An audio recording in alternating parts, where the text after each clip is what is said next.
AM560.com, on the AM560 mobile app, on your Alexa-powered smart speaker, and on TuneIn, iHeart, and on Odyssey. America First with Sebastian Gorka, today at 3, right before Sean Thompson at 4 on AM560. The Answer. All right, it'll be here before you know it. The June primary here in Illinois, and as everybody knows, Congressman Bobby Rush is calling it quits, retiring after 3 decades, I believe. Long time. Long time. And yesterday we had Jonathan Jackson on. He's running. He's one of the, I think, 23 candidates running for this seat. Because basically, if you win the primary, you're going to win the congressional seat. Right. But you never know. Yeah. Stranger things have happened. And one of those gentlemen is Pastor Chris Butler. He joins us on our Turnkey.pro answer line. Good morning, Mr. Butler. How are you? Good morning. I am doing very well. How about you all? Hey, what's going on? It's great. If you love rain, you're having a great time. That's for sure. So I started out yesterday with Mr. Jackson. The same question I'm going to ask you. Why are you running?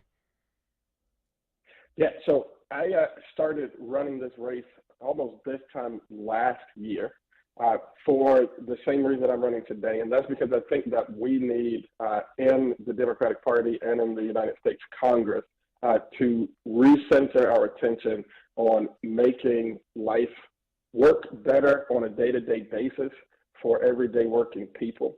I'm completely focused on that. How do we recommit to public safety, rebalance our economy, reimagine our education system, and renew our democracy?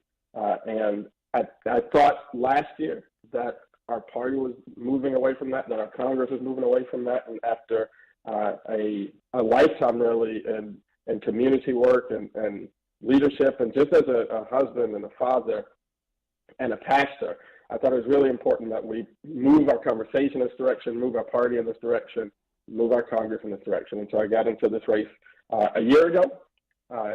A lot of folks had the desire to get in after the congressman decided not to run again, but I got in a year before that. Well, so tell us about you. You're married. You've been a pastor. What's your history? Yeah, so I grew up sort of in two worlds at the same time. As a community organizer, I got involved in organizing when I was in 6th grade. Local school council was trying to get rid of the principal, and as a 6th grader, I didn't think that was the right idea, and so I got myself involved in that work and sort of stayed involved in that throughout my life, working in school choice issues and school funding issues and democracy reform issues, lots of sort of justice issues.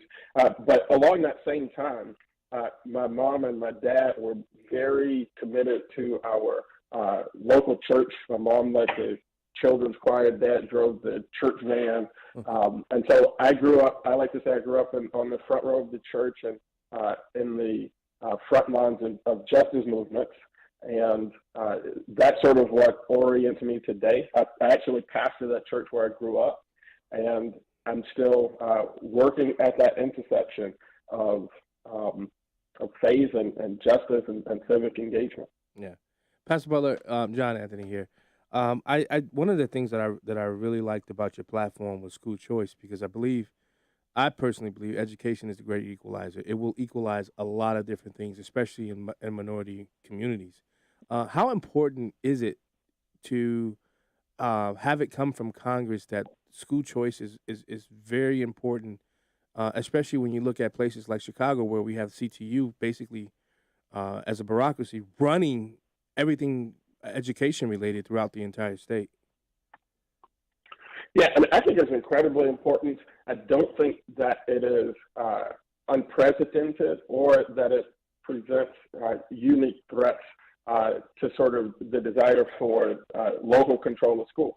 Education, as you said, is the great equalizer, and because of that, it is the great justice issue of our time. Schools are supposed to build character and unlock genius and inspire the hearts of young people so that they will sort of have the advantages that they need and at least the tools that they need when they go out into the world. The scriptures, that I ascribe to tell us to train up children the way that we should go. And the idea that we would lock young people and families into a system that does not build their character, that does not unlock their genius, that does not inspire their hearts, and tell folks that there's no other option.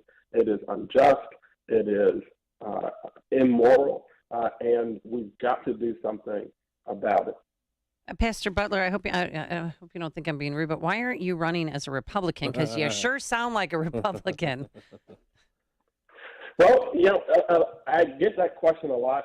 I learned my values in a family that participated in Democratic politics. These are the politics that I grew up in, and a lot of the folks who vote in Democratic primaries and would probably identify as Democrats are really think this way. I saw a poll recently that showed, I think it was over 70% of African American people, African American parents in the city of Chicago support some school choice mechanism. And so for me, it is really important that we reclaim space and that for our broader politics, we begin to understand that a lot of these issues are not sort of left-right. It's right-wrong. Right. And I think there's a faithful and committed way to be on either side of the aisle. And there are things about the Democratic Party, what it's supposed to be, focusing on the issues of working class people that I think need to be restored. And I still believe in, and I'm running as a Democrat. Yeah. Pastor Butler, if it came down to, let's say you win, who are you voting for Speaker of the House? Nancy Pelosi or some other person? When we win this primary, that's going to become a very important concern for me. Yeah.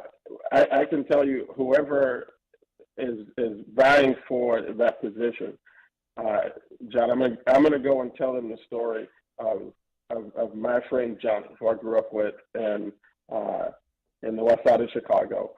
Very much the same, sort of family situation. Smart as I was, maybe smarter. We went to high school in the time of the, what do we call it, option for knowledge back in those days, where there were a lot more applications for selective enrollment schools in Chicago than there were seats in those schools. Qualified students were there, but the seats weren't. I got lotteried into the option schools. I went to Whitney Young. He got lotteried out and went to the local neighborhood high school. And I saw our lives go on a very different trajectory. That's what makes me so committed to issues of school choice. I'm going to tell whoever's running for speaker about the almost dozen families at this point that I've walked with and in a very short tenure in ministry, making difficult decisions around having a baby. And my own experience is how predatory the sort of abortion industry can be.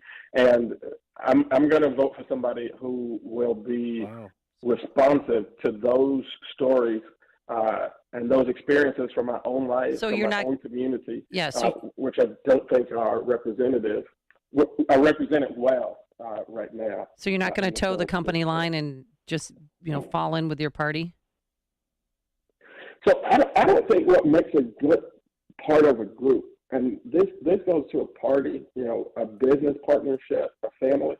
I think that what makes the group stronger is when you bring good ideas, new ideas, be willing to challenge the thinking. That doesn't mean that I'm going to be, against my party, trying to be subversive in some negative way. I think that bringing good ideas will make the caucus stronger. Wow. Doesn't sound like a progressive to me. So where can we find, no, people aren't even using that anymore. Yeah. Democrats are not, they're shying away from the P word. Yeah. So where can we find more information about your campaign? So you can find more information at electchrisbutler.com. electchrisbutler.com. You can find us on Facebook, Twitter, and probably social media that, Instagram. And, I really encourage folks to go there. There are a lot of people who don't think we can do this, who think that because of the places where we do have different ideas, that we will not be able to do this. And I would just urge folks, if you really believe in the kinds of things that you're hearing this morning, to go to electchrisbutler.com, volunteer, chip in a contribution, whatever you can, and let's show the city of Chicago, this region, and really this nation, that there are folks on either side of the aisle who are down for what I call a little bit of a revolution of reason, and just bringing us back to basic, everyday things that most working class people understand very instinctively. And those should be the ideas that are driving our politics, driving our policy, and driving what we do in Congress. All right, electchrisbutler.com. That's where you can find more information. Pastor, thank you so much for joining us. We appreciate it. And good luck. Thank you all so much for Sounds having like a me. Republican. Thanks. And he joined us on our turnkey.pro answer line. Before you see it on TV, share it on Facebook, or read about it in the paper, hear it here first. This is Chicago's Morning Answer on AM 560. The Answer. Have you ever gone to the grocery store hungry? Big mistake.